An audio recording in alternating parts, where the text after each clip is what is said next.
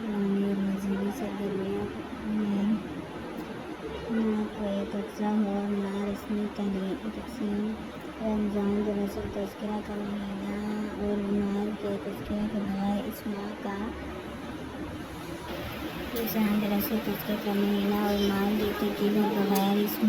کا تصور نہیں کیا جا سکتا۔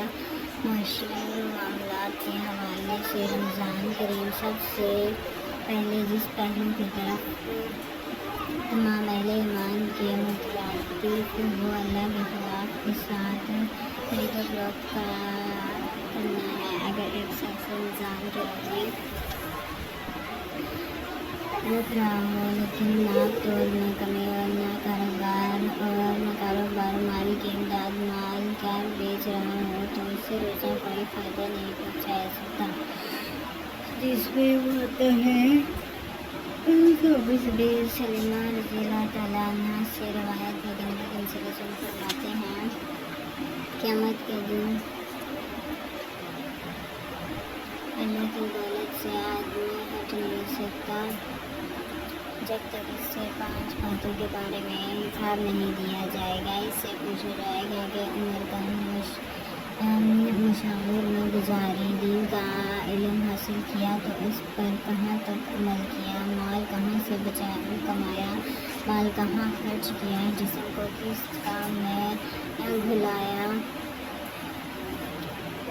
رمضان کے آغاز سے اختتام تک ایک روزہ دار کو روزانہ ایسے حالات کا سامنا کرنا پڑتا ہے جس میں معمولی سی غلط بیانی سے کاروبار میں بہت مالی مفاد حاصل کیا جا سکتا ہے، یعنی وہ مرحلہ ہوتا ہے جس میں انسان اللہ تعالیٰ کے خوف اور آخرت میں جوابداری سے احساس کی بنا پر دنیا کے بڑے سے بڑے نفع کو اللہ تعالیٰ کی ناراضگی سے دل سے ٹکرا دیتا ہے۔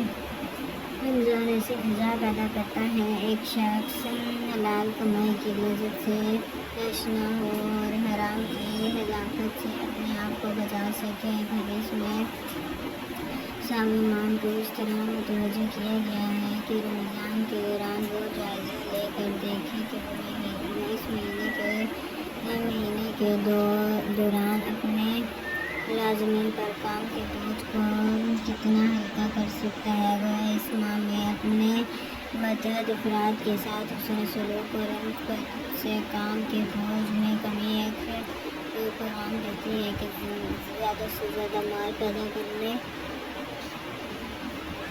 ملازمین کے ذریعے معاشی ہدایات کے حصول کے تصور پر نظر ثانی کی جائے اور کسی انسان پر اس کی برداشت سے زیادہ بوجھ نہ ڈالا جائے، بلکہ یہ سوچا جائے کہ اگر ہم یہ چاہتے ہیں کہ آخرت میں جب ہم سے حساب کتاب لیا جائے تو ہماری ساتھ نرمی کا رویہ ہو، جیسے کہ ایک دعا نبی کریم صلی اللہ علیہ وسلم کی تعلیم کیا گیا ہے کہ میں نے رسول اللہ صلی اللہ علیہ وسلم کو نمازوں میں یہ دعا کرتے سنا ہے، نماز بھی حساب یسیر ہے، اللہ مجھ سے آسان مجالسین نماز پوچھو تو میں نے پوچھا آسان کا کیا مطلب ہے؟ آپ صلی اللہ علیہ وسلم نے فرمایا آسان اور صابر ہے کہ بندے کا اعمال نامہ دیکھے بغیر اس کی برائیوں سے درگزر کرے۔ پھر فرمایا عائشہ جس کا حساب لیتے وقت ایک چیز کی گرد کی گئی تو اس کی خیر نہیں، تو ہمیں اپنے متحد کام کرنے والوں کے ساتھ بھی نرمی کا رویہ اختیار کرنا چاہیے۔ رمضان کریم نرمی روح کا احساس دلاتا ہے۔ رمضان کریم میں اگر یہ تاجر کو اللہ کا خوف نہ ہو تو وہ روزمرہ کے استعمال کی اشیاء کے مانگ کو دیکھ کر قیمت میں اضافہ کر دیتا ہے، لیکن اگر وہ عقل سے کام لے اور قیمت میں اضافہ کرے تو صارفین میں اس کے مال کی مانگ زیادہ ہوگی اور وہ دگنی چارگی اور مقدار میں اپنا مال فروخت کر کے زیادہ نفع کما سکتا ہے۔ کہ رمضان کے دور میں حکومت اور معاشرے کے باہمی افراد